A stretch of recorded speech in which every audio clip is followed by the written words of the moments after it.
Antes de mergulhar nesta história incrível, considere se inscrever no canal e ativar o sininho.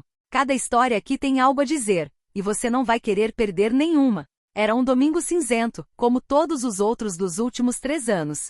Mas aquele cinza naquela manhã parecia mais denso, mais pesado, quase espesso no ar. Uma névoa pálida erguia-se entre as pedras do cemitério de Fairil, serpenteando em torno das cruzes, das estátuas de anjos, dos mausoléus silenciosos. Como uma memória que se recusa a desaparecer. Richard Donovan caminhava lentamente, seus passos firmes mal ecoando no cascalho molhado. Ele não estava tão ereto quanto antes, seus ombros estavam curvados, seu andar cauteloso, como se cada passo em direção ao túmulo do filho pesasse um pouco mais que o anterior. Aos 68 anos, ele ostentava a elegância de um grande empresário americano, mas desbotada pela solidão e pelo desgaste do luto. Vestia, como todos os domingos, um terno preto sóbrio e sob medida sem gravata. Não usava gravata desde o funeral. Estava sufocando, disse ele. Na mão esquerda segurava firmemente, apesar dos dedos nodosos, um buquê de lírios brancos. Sempre os mesmos. As flores favoritas da mãe de Julien. Um gesto silencioso para nos lembrar que todas as 3 existiram, um dia. O ar cheirava a pedra úmida, folhas mortas e um leve aroma de abeto molhado. Uma brisa leve soprava ocasionalmente pelos galhos nus, farfalhando as coroas desbotadas penduradas nos túmulos. Ao seu redor, o mundo parecia congelado. Como se o tempo, por respeito ou crueldade, tivesse decidido desacelerar cada vez que ele cruzava aquele portão de ferro forjado. Ele chegou ao corredor central do cemitério, onde os Donovans estavam enterrados havia 3 gerações, uma linhagem de construtores, banqueiros e inventores. Mas nada mais fazia sentido para ele. Seu império tecnológico poderia continuar a crescer, seus investimentos poderiam se multiplicar. Não havia substituto para Julien. Julien, seu único filho. 17 anos. Uma inteligência viva, um sorriso travesso, os olhos da mãe. Uma promessa para o futuro, atropelado por um motorista bêbado numa estrada molhada, numa noite comum de sábado. No dia anterior, eles tiveram uma briga. Uma discussão boba sobre sair com os amigos.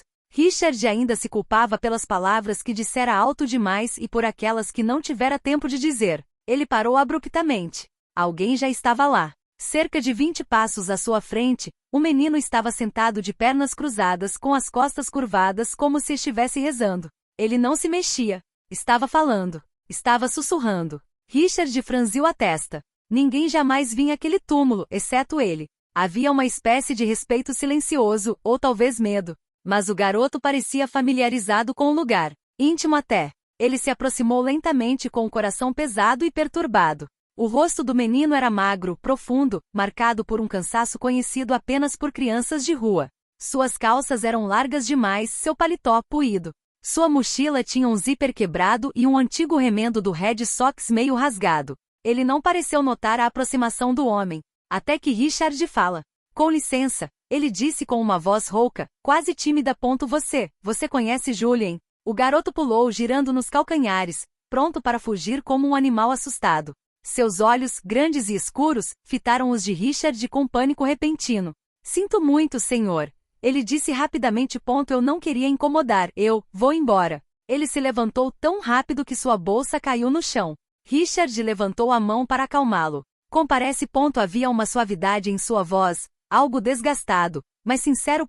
Você vem aqui com frequência? O garoto hesitou, os olhos se movendo, o maxilar cerrado. Então, assentiu lentamente. Sim, senhor. Todos os domingos. Há quase 1 ano. Mas por quê? Por que este túmulo? Do meu filho? O silêncio se prolongou, quebrado apenas por uma rajada de vento que agitou as folhas ao redor. Então, com uma voz quase inaudível, o menino respondeu. Não sei. Na primeira vez, eu estava simplesmente perdida. Eu não tinha nada. Precisava conversar com alguém e vi um túmulo. Ele tinha quase a minha idade. Julien. Isso me impactou. Ele tinha 17 anos, eu tinha 12. Achei que ele entenderia. Então falei. E continuei. Richard sentiu o coração apertar. Sua respiração ficou presa. O vento pareceu parar por um instante. Este menino, este completo estranho, vinha há 1 ano para conversar com o filho, assim como ele. A tristeza não tinha laços sanguíneos ali. Apenas uma solidão compartilhada. A imagem de Julien sobrepôs-se ao rosto do adolescente por um instante. Uma ilusão fugaz, mas comovente. Ele estendeu a mão. Ricardo Donovan. O menino hesitou e então apertou a mão estendida com constrangimento misturado à curiosidade. Tyler Brooks. Foi um aperto de mão discreto, mas que mudou dois destinos. Com o passar das semanas, um estranho hábito se instalou. Todos os domingos, sem que uma palavra fosse trocada sobre o assunto, Richard e Tyler se encontravam em frente ao túmulo de Julien. Tornará-se uma espécie de ritual silencioso, frágil e sagrado, como se o simples ato de compartilhar aquele espaço de dor os conectasse. O cemitério de Fairil, com seus antigos caminhos de pedra e árvores centenárias, tornou-se o ponto de encontro deles. O outono dera lugar a um inverno rigoroso e, em seguida, ao degelo incerto da primavera. O tempo passou, as estações mudaram, mas os domingos permaneceram inabaláveis. No início, eles trocaram pouco mais do que cumprimentos desajeitados. Às vezes, Richard depositava suas flores, ficava em silêncio e depois ia embora sem dizer uma palavra. Tyler, por outro lado, sempre se sentava de pernas cruzadas, sussurrando para Julien, como se estivesse confidenciando seus segredos. Esse silêncio compartilhado era a linguagem deles. Mas, aos poucos, o gelo derreteu. Certo domingo, Richard lhe entregou uma xícara fumegante. Chocolate quente. Quer um pouco? Tyler hesitou, olhou-o com desconfiança e então pegou a xícara com um aceno de cabeça. Aquele simples gesto abriu uma brecha. Outro dia, Tyler chegou com um par de fones de ouvido velhos e quebrados que ele mesmo havia consertado. Ele os mostrou timidamente a Richard, orgulhoso como um pequeno artesão. Gosto de mexer nas coisas, disse ele. Encontrei isso numa lixeira. Richard, impressionado, ouviu-o falar por 10 minutos sem interromper. Era a primeira vez que Tyler se mostrava tão animado.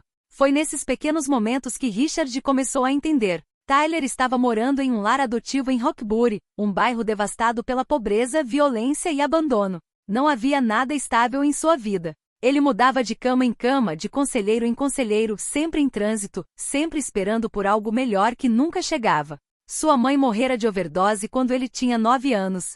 Seu pai cumpria uma longa pena por roubo. Desde então ele permanecia invisível no sistema.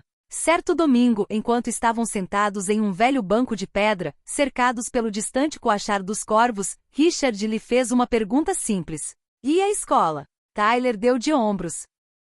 Eu vou sim. Mas, qual é o sentido? Vou acabar como todo mundo de onde eu venho. Na rua. Ou na cadeia. Não fui feito para coisas boas.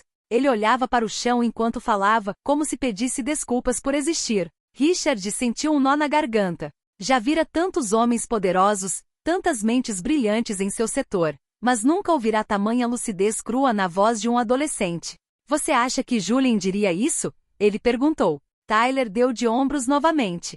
Não sei, mas ele tinha um pai, um lar, um futuro. Ele sabia o que queria. Richard fechou os olhos por um instante. Ele teria dado todo o seu império, até o último suspiro, para rever Julien, mesmo que por um minuto. Mesmo que fosse pobre. Mesmo que estivesse perdido. Ele inalou lentamente e disse com voz calma. Talvez você seja quem ainda esteja aqui para fazer o que não teve tempo de fazer. As palavras pairaram no ar por um longo tempo. Tyler não respondeu, mas as ouviu. Elas permaneceram com ele a semana toda, como um enigma. E então, num domingo, enquanto um vento frio soprava através das árvores sem folhas, após um longo silêncio compartilhado, Richard tomou uma decisão. Ele virou a cabeça lentamente em direção a Tyler. Escuta, Tyler. Se você quiser, eu posso te ajudar. Com a faculdade. Com um lugar mais estável. Com uma chance, pelo menos. Não uma promessa de felicidade. Apenas uma chance. Tyler deu um leve pulo. Ficou tenso. E por que você faria isso? Eu não sou ninguém para você. Richard encontrou o olhar dela, sem hesitar. Você é um menino que fala com meu filho quando eu não consigo mais. E eu acho que Julien teria te amado.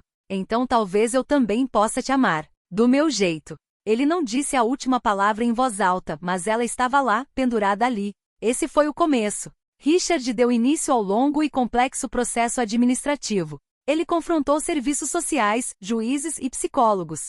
Recorreu aos seus advogados, não para manipular o sistema, mas para lhe dar uma nova chance. Primeiro, ele obteve a custódia temporária. Instalou Tyler em uma ala reformada de sua casa em Back Bay, nem muito perto, nem muito longe. Com sua própria cama, uma escrivaninha e um abajur que ele podia acender quando quisesse ler. Richard não queria invadi-lo, apenas mantê-lo como âncora. Ele o matriculou em uma escola particular que aceitava alunos com dificuldades, com um programa de reforço escolar. Contratou um terapeuta especializado em traumas adolescentes. Matriculou Tyler em aulas de robótica e boxe. Não para mudá-lo, apenas para lhe dar uma escolha. Tyler resistiu a princípio. Testou os limites, às vezes insolente, às vezes silencioso. Esperava que Richard o abandonasse ao primeiro passo em falso. Mas Richard permaneceu.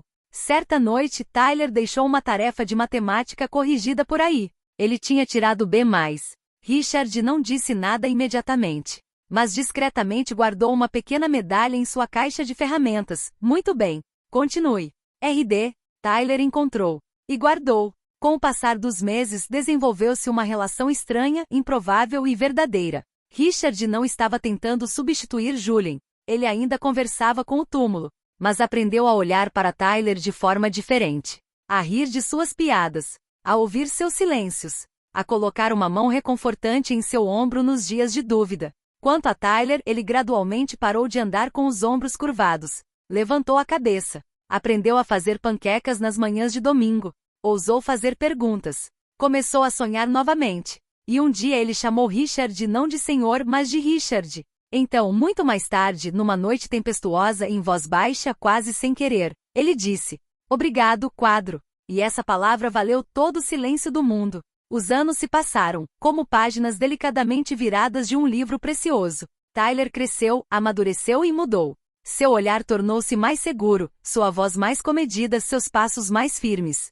Este garoto das ruas de Roxbury, castigado pela vida, tornou-se um jovem brilhante e determinado, movido por uma visão clara. Consertar o mundo que ele vira ruir sob seus pés na infância. Ele descobriu uma paixão pela arquitetura e pelo planejamento urbano. Não para construir arranha-céus altos ou edifícios frios e prestigiosos, mas para restaurar a dignidade de bairros esquecidos.